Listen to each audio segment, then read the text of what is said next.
या देवी सर्वभूतेषु मां शैलपुत्री रूपेण संस्थिता नमस्तस्यै नमस्तस्यै नमस्तस्यै नमो नमः। जय माता दी। ओम नमः शिवाय। आप सभी भक्तजनों को शारदीय नवरात्रि की हार्दिक शुभकामनाएं। देवी माँ की कृपा आप सभी भक्तजनों पर सदा सर्वदा बनी रहे। प्रिय भक्तजनों, आज आश्विन माह शुक्ल पक्ष की प्रतिपदा तिथि है और आज शारदीय नवरात्रि के पहले दिन माता शैलपुत्री जी की पूजा अर्चना की जाती है। आज से शारदीय नवरात्रि का आरंभ हो रहा है। इस दिन नवरात्रि का व्रत करने और कथा को सुनने से दुख दारिद्र्य का नाश होता है। घर परिवार में सुख शांति समृद्धि का वास होता है। भक्तों के सभी रुके कार्य पूर्ण होते हैं। ज्योतिष आचार्य के अनुसार इस बार माता रानी गज अर्थात हाथी में सवार होकर आ रही है, जो कि बहुत ही शुभता का प्रतीक है। आज मैं आपको सुना रही हूँ शारदीय नवरात्रि के पहले दिन सुनी जाने वाली नवरात्रि व्रत महालय की बड़ी ही दुर्लभ और पौराणिक व्रत कथा। इसे श्रवण करने से ही पहले दिन की नवरात्रि व्रत पूर्ण होती है। तो आप सभी भक्तजन इन कथाओं को बड़ी ही श्रद्धा और प्रसन्न चित्त मन से पूरा सुनिएगा। नवरात्रि व्रत की कथा के अनुसार एक समय बृहस्पति जी ने ब्रह्मा जी के समक्ष चैत्र मास के शुक्ल पक्ष में आने वाली नवरात्रि का महत्व जानने की इच्छा जताई।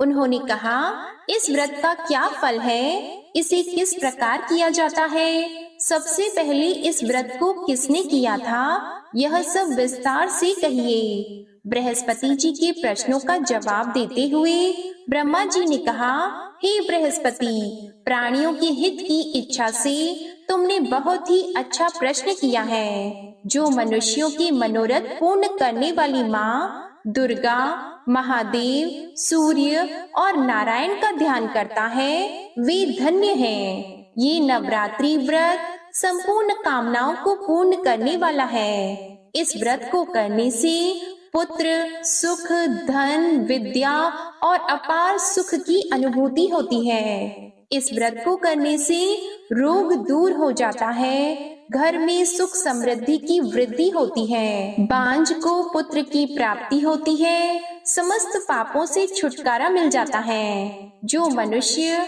इस नवरात्रि व्रत को नहीं करता, वह अनेक दुखों को भोगता है। यदि व्रत करने वाला मनुष्य सारे दिन का उपवास न कर सके, तो एक समय भोजन करे और 10 दिन बांधवों सहित नवरात्रि व्रत की कथा का श्रवण करे। हे बृहस्पति, जिसने पहले इस महाव्रत को किया है, वह कथा मैं तुम्हें सुनाता हूँ, तुम सावधान होकर सुनो। इस प्रकार ब्रह्मा जी का वचन सुनकर बृहस्पति जी बोले, हे ब्राह्मण, मनुष्यों का कल्याण करने वाले इस व्रत के इतिहास को मेरे लिए कहो, मैं सावधान होकर सुन रहा हूँ। आपकी शरण में आए हुए मुझ पर कृपा करो। तब ब्रह्मा जी बोले, प्राचीन काल में मनोहर नगर में पीठत नाम का एक अनाथ ब्राह्मण रहता था। वह भगवती दुर्गा का भक्त था। उसके संपूर्ण सद्गुणों से युक्त सुमति नाम की एक अत्यंत सुंदरी कन्या उत्पन्न हुई। वह कन्या सुमति अपने पिता के घर बाल्यकाल में अपनी सहेलियों के साथ क्रीड़ा करती हुई इस प्रकार बढ़ने लगी, जैसे शुक्ल पक्ष में चंद्रमा की कला बढ़ती है। उसका पिता प्रतिदिन जब दुर्गा माँ की पूजा करके होम किया करता, वह उस समय नियम से वहां उपस्थित रहती। एक दिन सुमति अपनी सखियों के साथ खेल में लग गई और भगवती के पूजन में उपस्थित नहीं हुई। उसके पिता को पुत्री की ऐसी असावधानी देखकर क्रोध आया और वह पुत्री से कहने लगा, अरे दुष्ट पुत्री, आज तूने भगवती का पूजन नहीं किया, इस कारण मैं किसी कुष्ठ रोगी या दरिद्र मनुष्य के साथ तेरा विवाह करूंगा। पिता का ऐसा वचन सुनकर सुमति को बड़ा दुख हुआ और पिताजी से कहने लगी, हे पिताजी, मैं आपकी कन्या हूँ तथा सब तरह आपके अधीन हूँ, जैसी आपकी इच्छा हो वैसा ही करो। राजा से, कुष्टी से, दरिद्र से अथवा जिसके साथ चाहो मेरा विवाह कर दो, पर होगा वही जो मेरे भाग्य में लिखा है। मेरा तो अटल विश्वास है, जो जैसा कर्म करता है उसको कर्मों के अनुसार वैसा ही फल प्राप्त होता है। क्योंकि कर्म करना मनुष्य के अधीन है, पर फल देना ईश्वर के अधीन है। जैसे अग्नि में पड़ने से तृण आदि उसको अधिक प्रदीप्त कर देते हैं, इस प्रकार कन्या के निर्भयता से कहे हुए वचन सुनकर उस ब्राह्मण ने क्रोधित होकर अपनी कन्या का विवाह एक कुष्टी के साथ कर दिया और अत्यंत क्रोधित होकर पुत्री से कहने लगा, हे पुत्री, अपने कर्म का फल भोगो। देखे भाग्य के भरोसे रहकर क्या करती हो। पिता के ऐसे कटु वचनों को सुनकर सुमति मन में विचार करने लगी, अहो मेरा बड़ा दुर्भाग्य है जिससे मुझे ऐसा पति मिला। इस तरह अपने दुख का विचार करती हुई वह कन्या अपने पति के साथ वन में चली गई और डरावनी कुशा युक्त उस निर्जन वन में उन्होंने वह रात बड़ी कष्ट से व्यतीत की। उस गरीब बालिका की ऐसी दशा देखकर देवी भगवती ने पूर्व पुण्य के प्रभाव से प्रकट होकर सुमति से कहा, हे दीन ब्राह्मणी, मैं तुमसे बहुत प्रसन्न हूँ। तुम जो चाहो वो वरदान मांग सकती हो। भगवती दुर्गा का ये वचन सुनकर ब्राह्मणी ने कहा, आप कौन हैं? वह सब मुझसे कहो। तो ब्राह्मणी का ऐसा वचन सुनकर देवी ने कहा, मैं आदि शक्ति भगवती हूँ और मैं ही ब्रह्मा विद्या और सरस्वती हूँ। प्रसन्न होने पर मैं प्राणियों का दुख दूर कर उनको सुख प्रदान करती हूँ। हे ब्राह्मणी, मैं तुझ पर तेरे पूर्व जन्म के पुण्य के प्रभाव से प्रसन्न हूँ। तुम्हारे पूर्व जन्म का वृतांत सुनाती हूँ, उसे ध्यान पूर्वक सुनो। तू पूर्व जन्म में निषाद भील की स्त्री थी और अति पतिव्रता थी। एक दिन तेरे पति निषाद ने चोरी की। चोरी करने के कारण तुम दोनों को सिपाहियों ने पकड़ लिया और ले जाकर जेल खाने में कैद कर दिया। उन लोगों ने तुझको और तेरे पति को भोजन भी नहीं दिया। इस प्रकार नवरात्रि के दिनों में तुमने न तो कुछ खाया और न जल ही पिया। इस प्रकार 9 दिन तक नवरात्रि का व्रत हो गया। हे ब्राह्मणी, उन दिनों में जो व्रत हुआ इसके प्रभाव से प्रसन्न होकर मैं तुझे मनोवांछित वर देती हूँ। तुम्हारी जो इच्छा हो सो मांगो। इस प्रकार दुर्गा के वचन सुनकर ब्राह्मणी बोली, अगर आप मुझ पर प्रसन्न हैं तो हे माँ दुर्गे, मैं आपको प्रणाम करती हूँ। कृपा करके मेरे पति का कोढ़ दूर करो। तब देवी ने कहा, उन दिनों तुमने जो व्रत किया था उस व्रत का एक दिन का पुण्य पति का कोढ़ दूर करने के लिए अर्पण करो। उस पुण्य के प्रभाव से तेरा पति कोढ़ से मुक्त हो जाएगा। ब्रह्मा जी बोले। इस प्रकार देवी के वचन सुनकर वह ब्राह्मणी बहुत प्रसन्न हुई और पति को निरोग करने की इच्छा से जब उसने तथास्तु कहा, तब उसके पति का शरीर भगवती दुर्गा की कृपा से कुष्ठ रोग से रहित होकर अति कांतिवान हो गया। वह ब्राह्मणी पति की मनोहर देह को देखकर देवी की स्तुति करने लगी। हे माँ दुर्गे, आप दुर्गति को दूर करने वाली, तीनों लोकों का संताप हरने वाली, समस्त दुखों को दूर करने वाली, रोगी मनुष्य को निरोग करने वाली, प्रसन्न हो मनोवांछित वर देने वाली और दुष्टों का नाश करने वाली जगत की माता हो। हे अम्बे, मुझ निरपराध अबला को मेरे पति ने कुष्ठी मनुष्य के साथ विवाह कर घर से निकाल दिया। पिता से तिरस्कृत निर्जन वन में विचर रही हूँ। आपने मेरा इस विपदा से उद्धार किया है। हे देवी, आपको प्रणाम करती हूँ, मेरी रक्षा करो। ब्रह्मा जी बोले, हे बृहस्पति, उस ब्रह्माणी की ऐसी स्तुति सुनकर देवी बहुत प्रसन्न हुई और ब्राह्मणी से कहा, हे ब्राह्मणी, तेरे उदालय नामक अति बुद्धिमान, धनवान, कीर्तिवान और जितेंद्रिय पुत्र शीघ्र उत्पन्न होगा। ऐसा वर प्रदान करके देवी ने ब्राह्मणी से फिर कहा, हे ब्राह्मणी, और जो कुछ तेरी इच्छा हो वो मांग लो।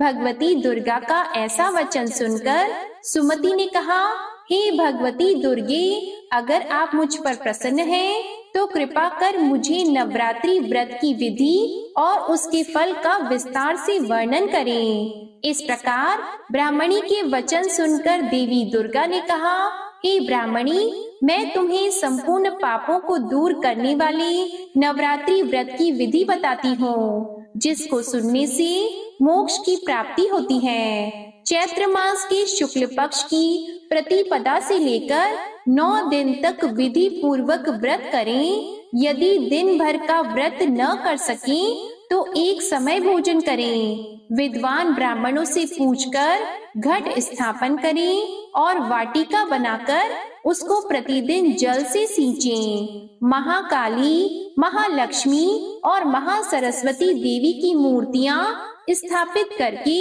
उनकी नित्य विधि सहित पूजा करें और पुष्पों से विधि पूर्वक अर्घ दें। बिजौरा के फल से अर्घ देने से रूप की प्राप्ति होती है। जायफल से अर्घ देने से कीर्ति, दाख से अर्घ देने से कार्य की सिद्धि होती है। आंवले से अर्घ देने से सुख की प्राप्ति और केले से अर्घ देने से आभूषणों की प्राप्ति होती है। इस प्रकार पुष्पों और फलों से अर्घ देकर व्रत समाप्त होने पर 9वें दिन यथा विधि हवन करें। खांड, घी, गेहूं, शहद, जौ, तिल, बेल, नारियल, दाख और कदम्ब आदि से हवन करें। गेहूं से होम करने से लक्ष्मी की प्राप्ति होती है। खीर एवं चंपा के पुष्पों से धन की और बेल के पत्तों से तेज व सुख की प्राप्ति होती है। आंवले से कीर्ति और केले से पुत्र की, कमल से राज सम्मान की और दाखों से संपदा की प्राप्ति होती है। खांड, घी, नारियल, शहद, जौ और तिल तथा फलों से होम करने से मनोवांछित वस्तु की प्राप्ति होती है। व्रत करने वाले मनुष्य इस विधि विधान से होम कर आचार्य को अत्यंत नम्रता के साथ प्रणाम करें और यज्ञ की सिद्धि के लिए उसे दक्षिणा दे। इस प्रकार बताई हुई विधि के अनुसार जो व्यक्ति व्रत करता है उसके सब मनोरथ सिद्ध होते हैं, इसमें तनिक भी संदेह नहीं है। इन 9 दिनों में जो कुछ दान दिया जाता है उसका करोड़ों गुना फल मिलता है। इस नवरात्रि व्रत को करने से अश्वमेध यज्ञ का फल मिलता है। हे ब्राह्मणी, इस संपूर्ण कामनाओं को पूर्ण करने वाले उत्तम व्रत को तीर्थ, मंदिर अथवा घर में विधि के अनुसार करें। ब्रह्मा जी कहते हैं, हे बृहस्पति, इस प्रकार ब्राह्मणी को व्रत की विधि और फल बताकर देवी अंतर ध्यान हो गई। जो मनुष्य या स्त्री इस व्रत को विधि पूर्वक करता है वह इस लोक में सुख प्राप्त कर अंत में दुर्लभ मोक्ष को प्राप्त होता है। हे बृहस्पति, यह इस दुर्लभ व्रत का महात्म्य है जो मैंने तुम्हें बताया है। यह सुनकर बृहस्पति जी आनंद से प्रफुल्लित होकर ब्रह्मा जी से कहने लगे, हे ब्राह्मण, आपने मुझ पर अति कृपा की जो मुझे इस नवरात्रि व्रत का महात्म्य सुनाया। ब्रह्मा जी बोले, हे बृहस्पति, यह देवी भगवती शक्ति संपूर्ण लोकों का पालन करने वाली है। इस महादेवी के प्रभाव को कौन जान सकता है। प्रेम से बोलो देवी भगवती की जय। ओम नमः शिवाय। या देवी सर्वभूतेषु मां शक्ति रूपेण संस्थिता, नमस्तस्यै नमस्तस्यै नमस्तस्यै नमो नमः। ओम दुम दुर्गाय नमः। प्रिय भक्त जनों, अब आप श्रवण करेंगे नवरात्रि व्रत में अनिवार्य रूप से सुनी जाने वाली दुर्गा सप्तशती का पहला अध्याय। प्रेम से बोलिए माँ भगवती की जय। इस अध्याय में मेधा ऋषि ने राजा सुरत और समाधि को भगवती की महिमा बताते हुए मधु कैटभ के वध का वर्णन किया है। ओम नमः चंडिकाय। मार्कंडेय जी बोले, सूर्य के पुत्र सावर्णी जो 8वें मनु कहे जाते हैं, उनकी उत्पत्ति की कथा विस्तार पूर्वक कहता हूँ, आप सब ध्यान पूर्वक सुने। सूर्य कुमार महाभाग सावर्णी भगवती महामाया के अनुग्रह से जिस प्रकार मनवंतर के स्वामी हुए, वही प्रसंग सुनाता हूँ। पूर्व काल की बात है, स्वरोचिष मनवंतर में सुरथ नाम के एक राजा थे, जो चैत्र वंश में उत्पन्न हुए थे। उनका समस्त भूमंडल पर अधिकार था। वे प्रजा का अपने औरस पुत्रों की भांति धर्म पूर्वक पालन करते थे। तो भी उस समय कोला विध्वंसी नाम के क्षत्रिय उनके शत्रु हो गए। राजा सुरथ की दंड नीति बड़ी प्रबल थी। उनका शत्रुओं के साथ संग्राम हुआ। यद्यपि कोला विध्वंसी संख्या में कम थे, तो भी राजा सुरथ युद्ध में उनसे परास्त हो गए। तब वे युद्ध भूमि से अपने नगर को लौट आए और केवल अपने देश के राजा होकर रहने लगे। समूची पृथ्वी से अब उनका अधिकार जाता रहा, किंतु वहां भी उन प्रबल शत्रुओं ने उस समय महाभाग राजा सुरथ पर आक्रमण कर दिया। राजा का बल क्षीण हो चला था, इसलिए उनके दुष्ट बलवान एवं दुरात्मा मंत्रियों ने वहां उनकी राजधानी में भी राजकीय सेना और खजाने को हथिया लिया। सुरथ का प्रभुत्व नष्ट हो चुका था, इसलिए वे शिकार खेलने के बहाने घोड़े पर सवार होकर वहां से अकेले ही एक घने जंगल में चले गए। वहां उन्होंने विप्रवर मेधा मुनि का आश्रम देखा, जहां कितने ही हिंसक जीव अपनी स्वाभाविक हिंसावृत्ति छोड़कर परम शांति भाव से रहते थे। मुनि के बहुत से शिष्य उस वन की शोभा बढ़ा रहे थे। वहां जाने पर मुनि ने उनका सत्कार किया और वे उन मुनि श्रेष्ठ के आश्रम पर इधर उधर विचरते हुए कुछ समय तक रहे। फिर ममता से आकृष्ट चित्त होकर वहां इस प्रकार चिंता करने लगे कि पूर्व काल में मेरे पूर्वजों ने जिसका पालन किया था, वही नगर आज मुझसे रहित है। पता नहीं मेरे दुराचारी भृत्यगण उसकी धर्म पूर्वक रक्षा करते हैं या नहीं। जो सदा मद की वर्षा करने वाला और शूरवीर था, वह मेरा प्रधान हाथी अब शत्रुओं के अधीन होकर न जाने कितने भोगों को भोगता होगा। जो लोग मेरी कृपा, धन और भोजन पाने से सदा मेरे पीछे पीछे चलते थे, वे निश्चय ही अब दूसरे राजाओं का अनुसरण करते होंगे। उन अपव्ययी लोगों के द्वारा सदा खर्च होते रहने के कारण अत्यंत कष्ट से जमा किया हुआ मेरा वह खजाना खाली हो जाएगा। ये तथा और भी कई बातें राजा सुरथ निरंतर सोचते रहते थे।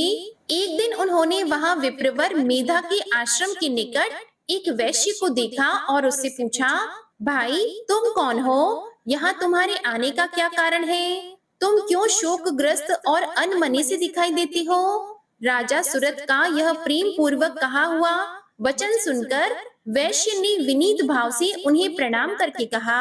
वैश्य बोला, राजन, मैं धनियों के कुल में उत्पन्न एक वैश्य हूँ। मेरा नाम समाधि है। मेरे दुष्ट स्त्री पुत्रों ने धन के लोभ से मुझे घर से बाहर निकाल दिया है।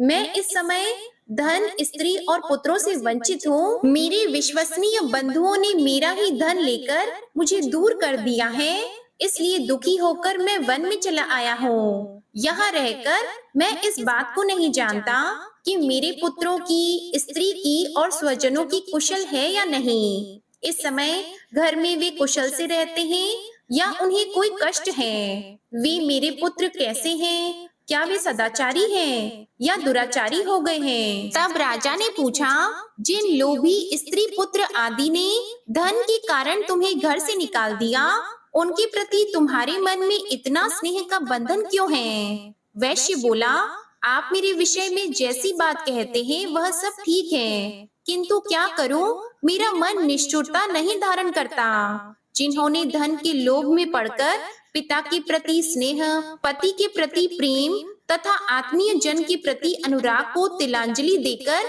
मुझे घर से निकाल दिया है, उन्हीं के प्रति मेरे हृदय में इतना स्नेह है। महामते, गुणहीन बंधुओं के प्रति भी जो मेरा मन इस प्रकार प्रेम मग्न हो रहा है, यह क्या है? इस बात को मैं जानकर भी नहीं जान पाता। उनके लिए मैं लंबी सांसें ले रहा हूँ और मेरा हृदय अत्यंत दुखी हो रहा है। उन लोगों में प्रेम का सर्वथा अभाव है, तो भी उनके प्रति जो मेरा मन निष्ठुर नहीं हो पाता, इसके लिए क्या करूं? मार्कंडेय जी कहते हैं, ब्राह्मण, इसके बाद राजाओं में श्रेष्ठ सुरत और वह समाधि नामक वैश्य दोनों साथ साथ मेधा मुनि की सेवा में उपस्थित हुए और उनके साथ यथा योग्य न्याय अनुकूल विनय पूर्ण बर्ताव करके बैठ गए। इसके बाद वैश्य और राजा ने कुछ वार्तालाप आरंभ किया। राजा ने कहा, भगवान, मैं आपसे एक बात पूछना चाहता हूँ, उसे बताइए। मेरा मन अपने अधीन न होने के कारण वह बात मेरे मन को बहुत दुख देती है। जो राज्य मेरे हाथ से चला गया है, उसमें और उसके संपूर्ण अंगों में मेरी ममता बनी हुई है। मुनि श्रेष्ठ, यह जानते हुए भी कि वह अब मेरा नहीं है, अज्ञानी की भांति मुझे उसके लिए दुख होता है। यह क्या है? इधर यह वैश्य भी घर से अपमानित होकर आया है। इसके पुत्र, स्त्री और भृत्यों ने इसे छोड़ दिया है। स्वजनों ने भी इसका परित्याग कर दिया है, तो भी यह उनके प्रति अत्यंत हार्दिक स्नेह रखता है। इस प्रकार यह तथा मैं दोनों ही बहुत दुखी हैं। जिसमें प्रत्यक्ष दोष देखा गया है, उस विषय के लिए भी हमारे मन में ममता जनित आकर्षण पैदा हो रहा है। महाभाग, हम दोनों समझदार हैं, तो भी हम में जो मोह पैदा हुआ है, यह क्या है? विवेक शून्य पुरुष की भांति मुझ में और इसमें भी यह मूढ़ता प्रत्यक्ष दिखाई देती है। ऋषि बोले, महाभाग, विषय मार्ग का ज्ञान सब जीवों को है। इसी प्रकार विषय भी सबके लिए अलग अलग है। कुछ प्राणी दिन में नहीं देखते और दूसरे रात में ही नहीं देखते, तथा कुछ जीव ऐसे हैं जो दिन और रात्रि में भी बराबर ही देखते हैं। यह ठीक है कि मनुष्य समझदार होते हैं, किंतु केवल वे ही ऐसे नहीं होते। पशु, पक्षी और मृग आदि सभी प्राणी समझदार होते हैं। मनुष्यों की समझ भी वैसी ही होती है जैसी उन मृग और पक्षियों की होती है, तथा जैसी मनुष्यों की होती है वैसी ही उन मृग, पक्षी आदि की होती है। यह तथा अन्य बातें भी प्रायः दोनों में समान ही हैं। समझ होने पर भी इन पक्षियों को तो देखो, ये स्वयं भूख से पीड़ित होते हुए भी मोहवश बच्चों की चोंच में कितने चाव से अन्न के दाने डाल रहे हैं। नरश्रेष्ठ, क्या तुम नहीं देखते कि ये मनुष्य समझदार होते हुए भी लोभवश अपने किए हुए उपकार का बदला पाने के लिए पुत्रों की इच्छा करते हैं? यद्यपि उन सब में समझ की कमी नहीं है, तथापि वे संसार की स्थिति, जन्म मरण की परंपरा बनाए रखने वाले भगवती महामाया के प्रभाव द्वारा ममतामय भंवर से युक्त मोह के गहरे गर्त में गिराए गए हैं। इसलिए इसमें आश्चर्य नहीं करना चाहिए। जगदीश्वर भगवान विष्णु की योग निद्रा रूपा जो भगवती महामाया है, उन्हीं से यह जगत मोहित हो रहा है। वे भगवती महामाया देवी ज्ञानियों के भी मन को बलपूर्वक खींचकर मोह में डाल देती हैं। वे ही इस संपूर्ण चराचर जगत की सृष्टि करती हैं, तथा वे ही प्रसन्न होने पर मनुष्यों को मुक्ति के लिए वरदान देती हैं। वे ही परा विद्या, संसार बंधन और मोक्ष की हेतु भूता सनातनी देवी तथा संपूर्ण ईश्वरों की भी अधीश्वरी हैं। राजा ने पूछा, भगवान, जिन्हें आप महामाया कहते हैं, वे देवी कौन है? ब्राह्मण, उनका आविर्भाव कैसे हुआ तथा उनके चरित्र कौन कौन है? ब्रह्मवेत्ताओं में श्रेष्ठ महर्षि उन देवी का जैसा प्रभाव हो, जैसा स्वरूप हो और जिस प्रकार प्रादुर्भाव हुआ हो, वह सब मैं आपके मुख से सुनना चाहता हूँ। ऋषि बोले, राजन, वास्तव में तो वे देवी नित्य स्वरूपा ही हैं। संपूर्ण जगत उन्हीं का रूप है तथा उन्होंने समस्त विश्व को व्याप्त कर रखा है।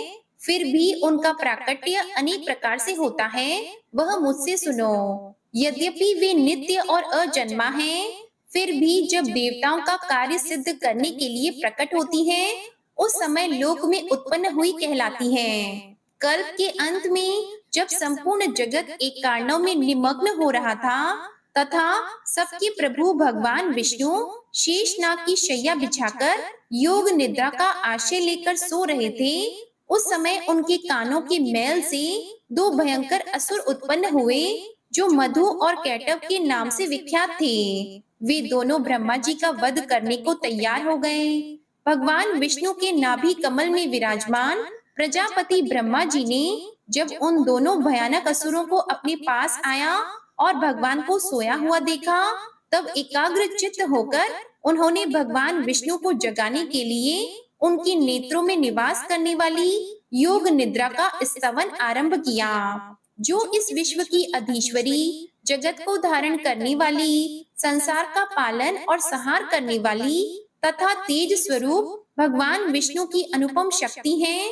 उन्हीं भगवती निद्रा देवी की भगवान ब्रह्मा जी स्तुति करने लगे। ब्रह्मा जी ने कहा, देवी तुम ही स्वाहा, तुम ही स्वधा और तुम ही वष्टकार हो। स्वर भी तुम्हारे ही स्वरूप हैं। तुम ही जीवन दायिनी सुधा हो। नित्य अक्षर प्रणव में अकार, उकार, मकार इन तीन मात्राओं के रूप में तुम ही स्थित हो तथा इन तीन मात्राओं के अतिरिक्त जो बिंदु रूपा नित्य अर्ध मात्रा है, जिसका विशेष रूप से उच्चारण नहीं किया जा सकता, वह भी तुम ही हो। देवी तुम ही संध्या, सावित्री तथा परम जननी हो। देवी तुम ही इस विश्व ब्रह्मांड को धारण करती हो। तुमसे ही इस जगत की सृष्टि होती है, तुम ही से इसका पालन होता है और सदा तुम ही कल्प के अंत में सबको अपना ग्रास बना लेती हो। जगन्मयी देवी, इस जगत की उत्पत्ति के समय तुम सृष्टि रूपा हो, पालन काल में स्थिति रूपा हो तथा कल्पांत के समय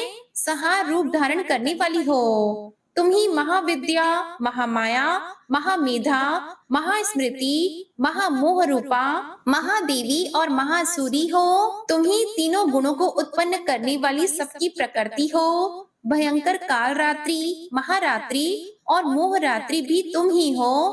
तुम ही श्री, तुम ही ईश्वरी, तुम ही ह्री और तुम ही बोध स्वरूपा बुद्धि हो। लज्जा, पुष्टि, तुष्टि, शांति और क्षमा भी तुम ही हो। तुम खड़ग धारिणी, शूल धारिणी, घोर रूपा तथा गदा, चक्र, शंख और धनुष धारण करने वाली हो। बाण, भुषुंडी और परिक ये भी तुम्हारे अस्त्र हैं। तुम सौम्य और सौम्यतर हो। इतना ही नहीं, जितने भी सौम्य और सुंदर पदार्थ हैं, उन सब की अपेक्षा तुम अत्यधिक सुंदरी हो। पर और अपर सबसे परे रहने वाली परमेश्वरी तुम ही हो। सर्वस्वरूपी देवी, कहीं भी सत असत रूप जो कुछ वस्तुएं हैं और उन सब की जो शक्ति है, वह तुम ही हो। ऐसी अवस्था में तुम्हारी स्तुति क्या हो सकती है?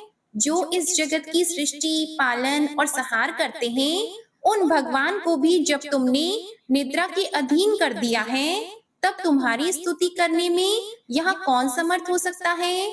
मुझको, भगवान शंकर को तथा भगवान विष्णु को भी तुमने ही धारण कराया है, अतः तुम्हारी स्तुति करने की शक्ति किसमें है?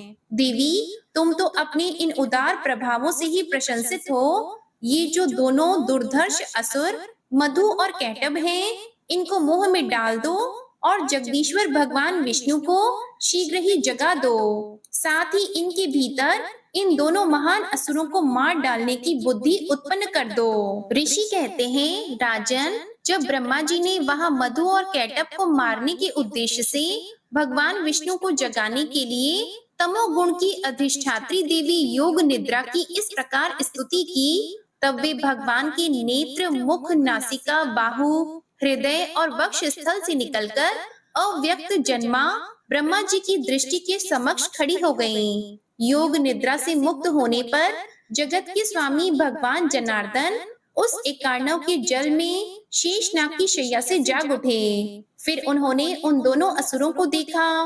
वे दुरात्मा मधु और कैटभ अत्यंत बलवान और पराक्रमी थे तथा क्रोध से लाल आंखें किए ब्रह्मा जी को खा जाने के लिए उद्योग कर रहे थे। तब भगवान श्री हरि ने उठकर उन दोनों के साथ 5000 वर्षों तक केवल बाहु युद्ध किया। वे दोनों भी अत्यंत बल के कारण उन्मत्त हो रहे थे। इधर महामाया ने भी उन्हें मोह में डाल रखा था, इसलिए वे भगवान विष्णु से कहने लगे, हम तुम्हारी वीरता से संतुष्ट हैं, तुम हम लोगों से कोई वर मांगो। श्री भगवान बोले, यदि तुम दोनों मुझ पर प्रसन्न हो तो अब मेरे हाथ से मारी जाओ। बस इतना सा ही मैंने वर मांगा है, यहाँ दूसरे किसी वर से क्या लेना है। ऋषि कहते हैं, इस प्रकार धोखे में आ जाने पर जब उन्होंने संपूर्ण जगत में जल ही जल देखा, तब कमल नयन भगवान से कहा, जहाँ पृथ्वी जल में डूबी हुई न हो, जहाँ सूखा स्थान हो, वही हमारा वध करो। ऋषि कहते हैं, तब तथास्तु कहकर शंख चक्र और गदा धारण करने वाले भगवान ने उन दोनों के मस्तक अपनी जांग पर रखकर चक्र से काट डाले। इस प्रकार ये देवी महामाया ब्रह्मा जी की स्तुति करने पर स्वयं प्रकट हुई थी। अब पुनः तुमसे उनके प्रभाव का वर्णन करता हूँ, सुनो। इस प्रकार श्री मार्कंडेय पुराण में सावर्णिक मनवंतर की कथा के अंतर्गत देवी महात्म्य में मधु कैटभ वध नामक पहला अध्याय पूरा हुआ। आइए अब हम सब मिलकर माँ शैलपुत्री की आरती गाते हैं। जय शैलपुत्री माता, जय जय शैलपुत्री माता। रूप अलौकिक पावन, रूप अलौकिक पावन, शुभ फल की दाता। जय शैलपुत्री माता। हाथ त्रिशूल कमल तल मैया की साजे, मेरी मैया की साजे। शीश मुकुट शोभामय, शीश मुकुट शोभामय, मैया की राजी। जय शैलपुत्री माता। दक्ष राज की कन्या शिव अर्धांगिनी तुम, मैया शिव अर्धांगिनी तुम ही हो सती माता, तुम ही हो सती माता, पाप विनाशिनी तुम। जय शैलपुत्री माता। वृषभ सवारी माँ की सुंदर अति पावन, मैया सुंदर अति पावन। सौभाग्यशाली बनता, सौभाग्यशाली बनता, जो कर ली दर्शन। जय शैलपुत्री माता। आदि अनादि अनामय माँ तुम अविनाशी, मेरी माँ तुम अविनाशी। अटल अनंत अगोचर, अटल अनंत अगोचर, अज आनंद राशि। जय शैलपुत्री माता। नव दुर्गाओं में मैया प्रथम तेरा स्थान, मैया प्रथम तेरा स्थान। रिद्धि सिद्धि पा जाता, रिद्धि सिद्धि पा जाता, जो धरता तेरा ध्यान। जय शैलपुत्री माता। प्रथम नवरात्रि जो माँ तेरा व्रत धारे, मैया व्रत तेरा धारे। कर दे कृपा उस जन पर, कर दे कृपा उस जन पर, तू मैया तारे। जय शैलपुत्री माता। मूलाधार निवासिनी हम पे कृपा करना, मैया हम पे कृपा करना। लाल तुम्हारे हैं हम, लाल तुम्हारे हैं हम, दृष्टि दया रखना। जय शैलपुत्री माता। करुणामयी जग जननी दया नजर कीजिए, मैया दया नजर कीजिए। शिवा सती शैलपुत्री माँ, शिवा सती शैलपुत्री माँ, चरण शरण लीजिए। जय शैलपुत्री माता। जय शैलपुत्री माता, मैया जय शैलपुत्री माता। रूप अलौकिक पावन, रूप अलौकिक पावन, शुभ फल की दाता। जय शैलपुत्री माता, जय शैलपुत्री माता। जय शैलपुत्री माता। बोलिए माता रानी शैलपुत्री की जय। जय जय माता दी। क्षमा याचना। हे परमेश्वरी, मेरे द्वारा रात दिन सहस्त्रों अपराध होते रहते हैं। अपनी भक्त समझकर मेरे उन अपराधों को आप कृपा पूर्वक क्षमा करो। हे परमेश्वरी, मैं आह्वान करना नहीं जानती, विसर्जन करना नहीं जानती तथा पूजन करने का ढंग भी नहीं जानती। मुझे क्षमा करो। हे देवी, हे सुरेश्वरी, मैंने जो मंत्रहीन, क्रियाहीन और भक्तिहीन पूजन किया है वह सब आपकी कृपा से पूर्ण हो। सैकड़ों अपराध करके भी जो आपकी शरण में जय जगदम्बे कहकर पुकारता है उसे वह गति प्राप्त होती है जो ब्रह्म आदि देवताओं के लिए भी सुलभ नहीं है। हे जगदम्बिके, मैं अपराधी हूँ किंतु आपकी शरण में आई हूँ। इस समय दया की पात्र हूँ। आप जैसा चाहो करो। देवी परमेश्वरी, अज्ञान से, भूल से अथवा बुद्धि भ्रम होने के कारण मैंने जो कुछ भी कम या अधिक कर दिया हो वह सब क्षमा करो और प्रसन्न हो। हे सच्चिदानंद स्वरूपा परमेश्वरी, हे जगन्माता कामेश्वरी, आप प्रेम पूर्वक मेरी यह पूजा स्वीकार करो और मुझ पर प्रसन्न रहो। देवी सुरेश्वरी, आप गोपनीय से भी गोपनीय वस्तुओं की रक्षा करने वाली हो। मेरी पूजा को ग्रहण करो और आपकी कृपा से मुझे सिद्धि की प्राप्ति हो। उम्मीद है ये वीडियो आपको पसंद आई होगी। माँ दुर्गा और माँ शैलपुत्री की कृपा आप और आपके पूरे परिवार पर सदा बनी रहे। अगर ये वीडियो अच्छी लगी हो तो इसे लाइक करके चैनल जरूर सब्सक्राइब कीजिएगा और हमारे चैनल पर हर दिन इसी तरह से नवरात्रि की 9 दिन की कथाओं को पूरा जरूर सुनिएगा। जय माता दी।